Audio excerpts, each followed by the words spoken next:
Take Mr. Steele into custody, please. His lawyer's getting fucking arrested. He's getting arrested in court. I also do not. Well, I asked him, so I didn't ask you. Yeah. I'm not a fan of this kind of judge action. What's the purpose? He wants to take somebody to the woodshed. That's the retribution. That's the only thing he wants for. Brian Steele's a good lawyer, and he's going to the mat for his client. One rule of thumb, for any good criminal defense lawyer, if someone's got to go to jail, make sure it's not you. It's getting a little out of control, don't you think? Bruce Rivers, he's the criminal lawyer. Bruce Rivers, he's the criminal lawyer. Bruce Rivers, he's the criminal lawyer. And what he do? And it's gonna react to all the self-snitching. Hi, this is Bruce Rivers. Welcome to another fun-filled episode of Criminal Lawyer Reacts. I'm Bruce Rivers, your very own personal board-certified criminal defense lawyer. We've been gone for a little bit. We've been on vacation. We've been working. We've been doing all kinds of stuff. Michael's been a little bit sick. But it doesn't really matter because we are back in action, back in the saddle, back with the man with the plan, back with the man behind the camera, behind every idea, the man shaking his head at me right now, Michael Rivers, our content genius. Today we're reacting to the YSL trial. The YSL is, the young slime life or whatever you want, or Yves Saint Laurent. I think that's what his lawyer tried to convince us. Let's just give a little background of the YSL trial, what's going on there, and what's happening with Brian Steele and his headbutting with the court. But before we get to that, I've been taking care of my grandma, and she's rebounded. She's got this new fitness thing she's doing. And, it's grandma in the basement doing aerobics and spandex, and some people are into that. Well, what did she have to do? She had to get a business agreement and a business license and all that kind of stuff. So she goes to eform.com. eforms.com for any business forms that your grandma might need or you might need. So, for example, if you have a car and you want to sell your car, well, you know what? If you don't have an agreement and you just sell your car and you think the guy's going to transfer the title, he might not. You need that agreement to have that enforceable agreement in writing. Or if you need a power of attorney, say your grandma's in your basement doing all kinds of crazy shit, get your grandma a power of attorney and you take care of her, take care of whatever you need to take care of. Doesn't matter whether it's your grandma or a family member. Any legal form you need, you go to eforms.com. eforms.com, it'll keep you out of court and it will keep you away from expensive lawyers like me. Okay, now let's talk about the YSL. YSL is a Fulton County prosecution where she's prosecuting a bunch of, she's claiming they're gang members, but it is what it is.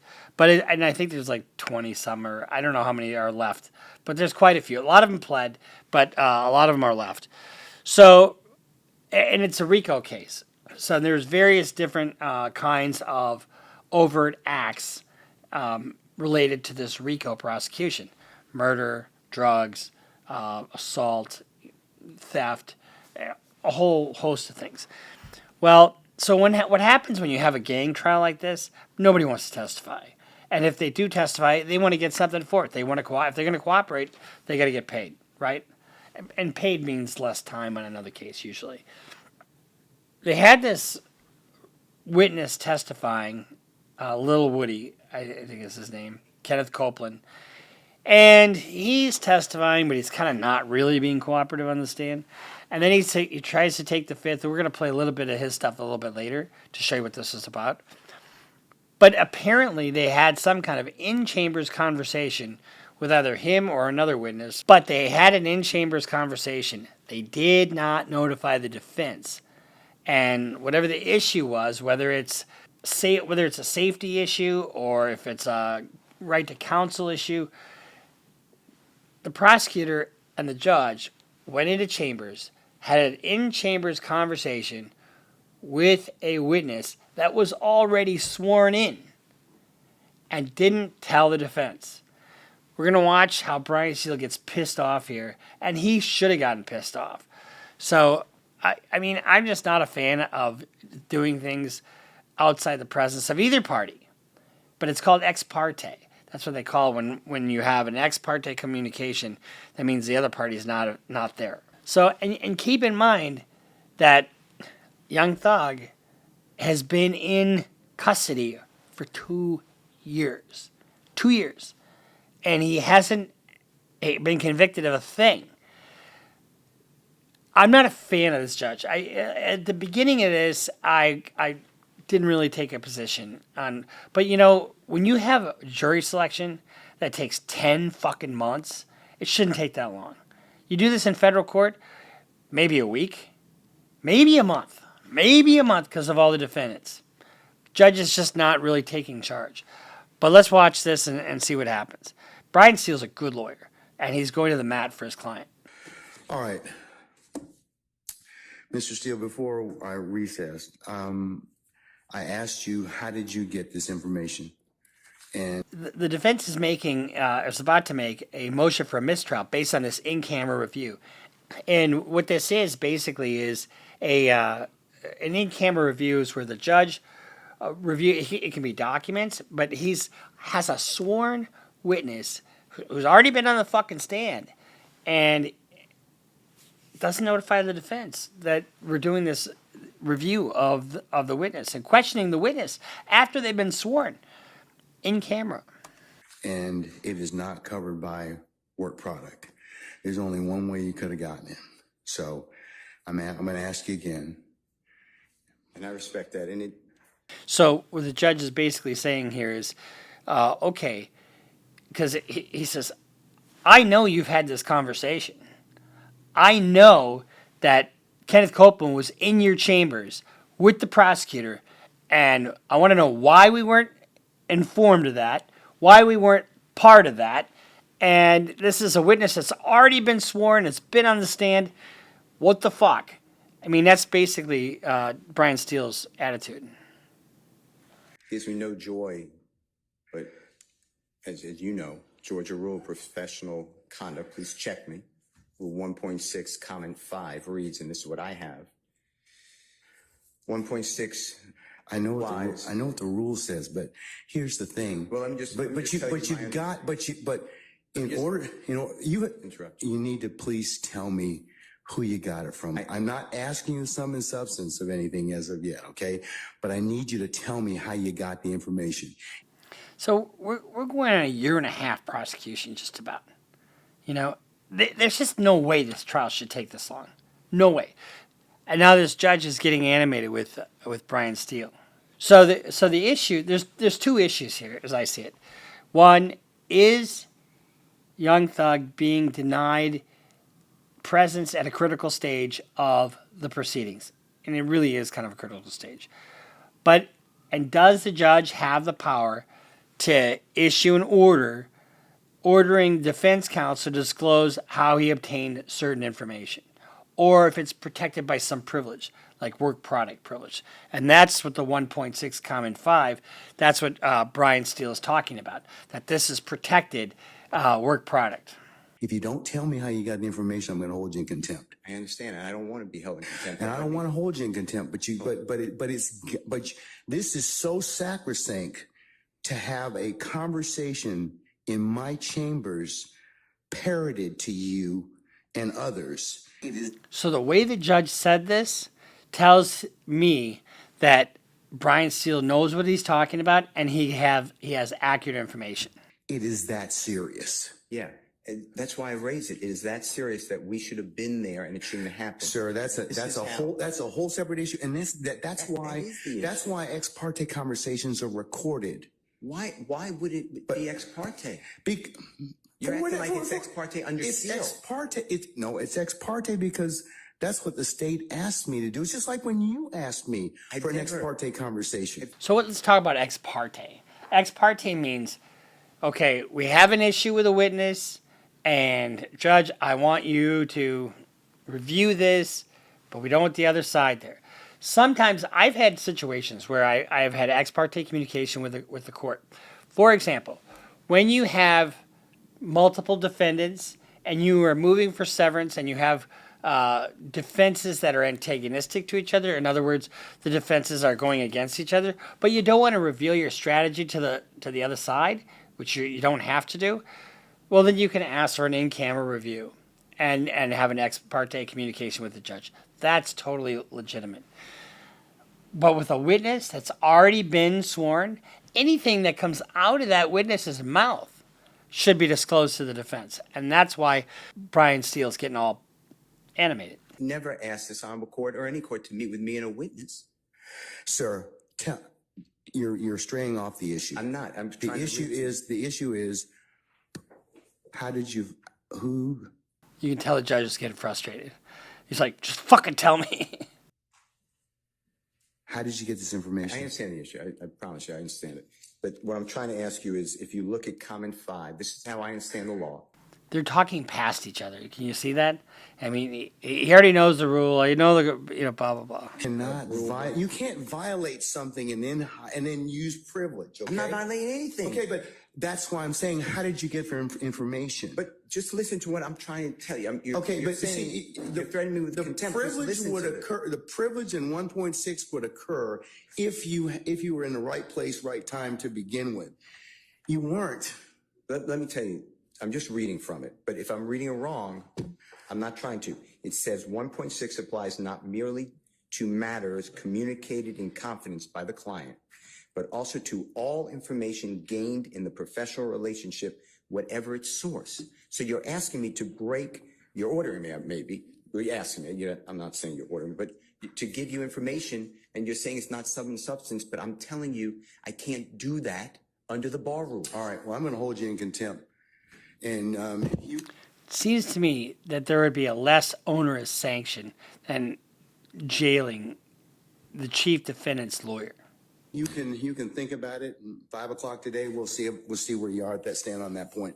Because no, that's not what. So one of the things about contempt is he has the keys to the jail.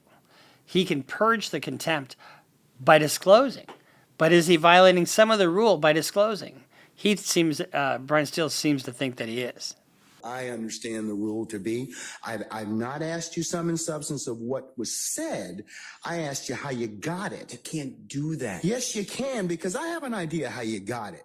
Well, your idea. I have an idea how you got it, but that's improper, sir. Your idea may be wrong, and you're asking me to listen. I told you the first time, and I'm not going to breach that confidence. I don't want to hold you in contempt, but this is that serious. Judge, you cannot eavesdrop and get information that was not meant for you to hear at that particular point in time. Judge, listen. I'll do whatever you want to 5 o'clock or thereafter. But what I'm trying to tell you is, Your Honor, this is so serious to me. We need a hearing, and I'm moving for a mistrial. It is my understanding, based upon information belief, from whom? Part of it. From whom? See, they're talking past each other. One rule of thumb, for any good criminal defense lawyer, if someone's got to go to jail, make sure it's not you. From whom? Well, I'd like to get the substance first, and then we can. Okay, well, then you'll be in custody until then, because you need to tell me how you got the information. I'm not asking you what was said. You've already kind of given us some snippets of what you said. That tells me that somebody parroted that information to you. See, that means he knows the information he has is accurate. So, but you're assuming something, because I told you already. Well, then, other than if you were sitting, unless you were sitting in there with a recorder, or Miss Love, or Miss Hilton, or one of the deputies gave you that information, or Miss Weaver shot you a rough copy of the transcript, there's only one other person that's left. Well, Your Honor. And if that person gave you that information or shared that information with you, she probably violated privilege. Well, let me tell you two things. One, I don't know how that is a privileged communication. It shouldn't have been. Well, it's because she has a client she's supposed to represent. Who are you talking about? But anyways, I'm not going to have I got this information. I'm not going to have any further conversation with you about this. I want to know, the question still remains. I want to know who gave you the information? I'd like to know what information happened outside our presence. That's really it. He can go into custody at this point in time. I think that the court needs to again. I have to say, in 26 and a half years of practice, I've never been taken into custody. declare a mistrial based upon. Okay, and I'm going to deny your Or I'm going to deny your becoming- motion. I'm going to deny your motion. I for understand that you mistrial. spoke with a And witness outside our presence. And this whenever, morning. yes, I had an ex parte conversation, which is And appropriate. And you influenced the witness. So one of the reasons why it could be appropriate is because the person was in fear of testifying. They got a threat or something like that. And if the judge didn't want to disclose that to the defense at that moment, there's all kinds of other ways the judge could have done this, a protective order. But they do take, I'm sure there's a transcript of that testimony. So I don't think it's necessarily corrupt, but the defense should definitely be notified.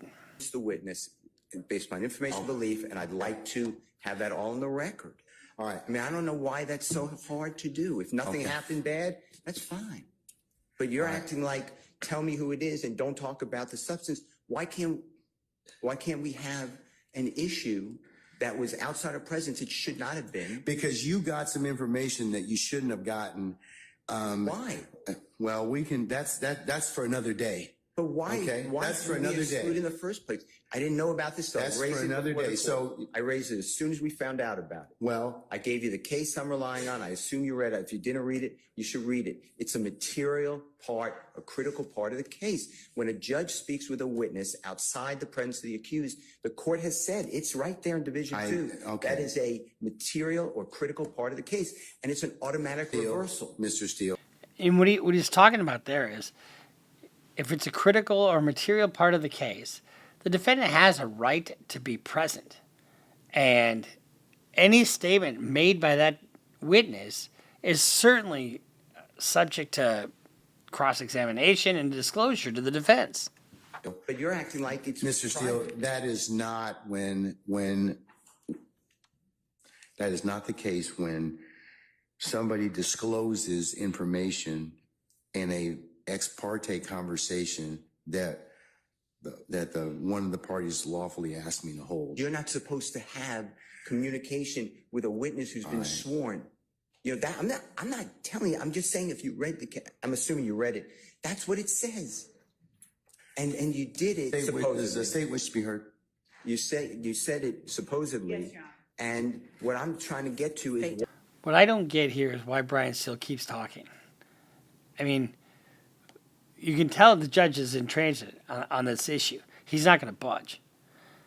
why did that happen outside of presence? And I need to have I'm respectfully requesting the transcript that you mentioned to be given to us so we could really understand it. And then anything that was not on the transcript, if anything, that we understand what happened outside our presence. Okay. And now you have put it where somehow I have to reveal, and I told you the first time, I'd be breaching 1.6. And I know you're assuming something. I don't think you're breaching 1.6. You can't hide behind 1.6. I'm not hiding behind And anything. you can't hide behind. Yeah, but the thing is, I think you got this information.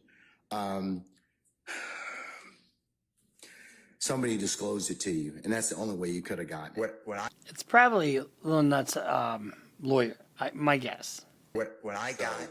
Because What unless I you're got- sitting there, you're eavesdropping. So you can't use something ordinarily that you had no business getting to begin with, and then stand on, well, hey, we didn't give you the information, or that a party didn't give you the information.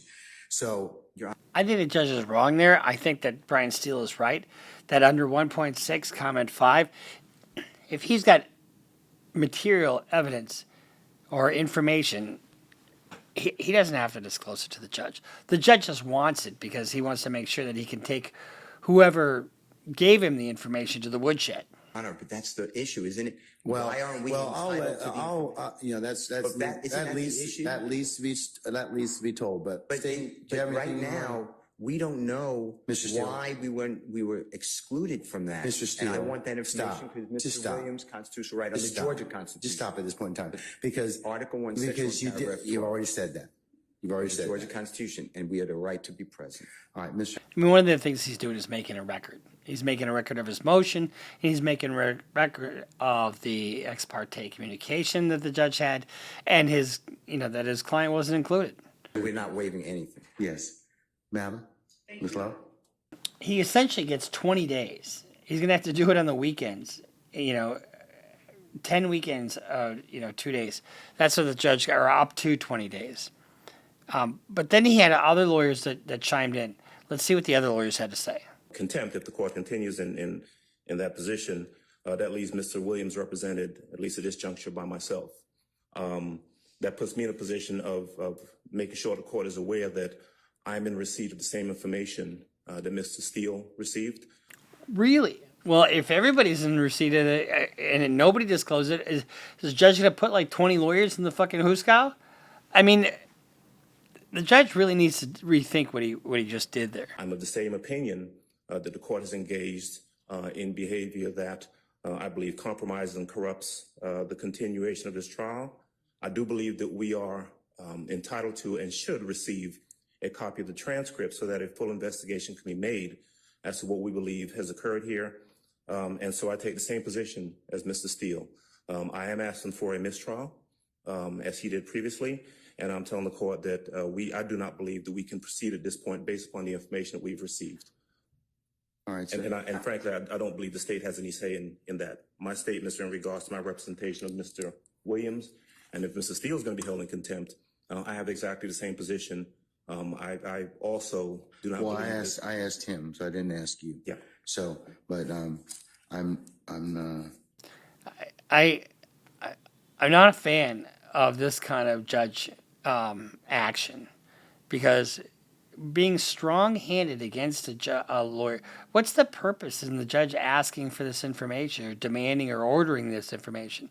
What's the purpose? He wants to take somebody to the fucking woodshed. That's the retribution. That's the only thing he wants it for. I'll leave it at that. Okay. All right. Take Mr. Steele into custody, please. So Young Thug, or Jeffrey Williams, is sitting there. He's got his nice sweater on, and his lawyer's getting fucking arrested. He's getting arrested in court. See, take your coat off, take your watch off, take your wallet out. Make sure you get your keys. Give your keys to somebody.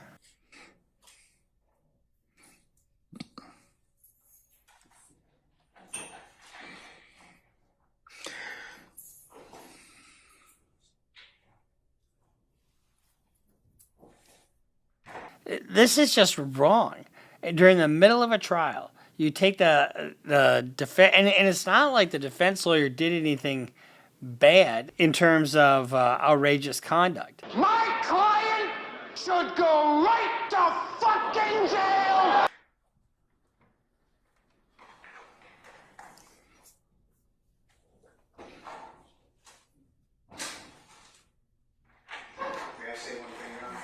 Yes, sir. You certainly may.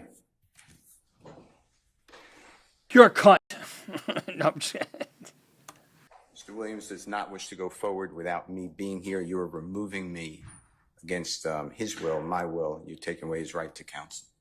And you're conducting material parts of this trial without me present, and I can't learn about it by watching online. So for that reason, additionally, I asked for a mistrial. And I assume you deny, but I'd like you to deny our motions for mistrial. You denied the other people. One of the things why he wants him to deny it right then and there is so he can appeal that ruling. I've denied your motion, but I'll certainly take that under advisement, sir.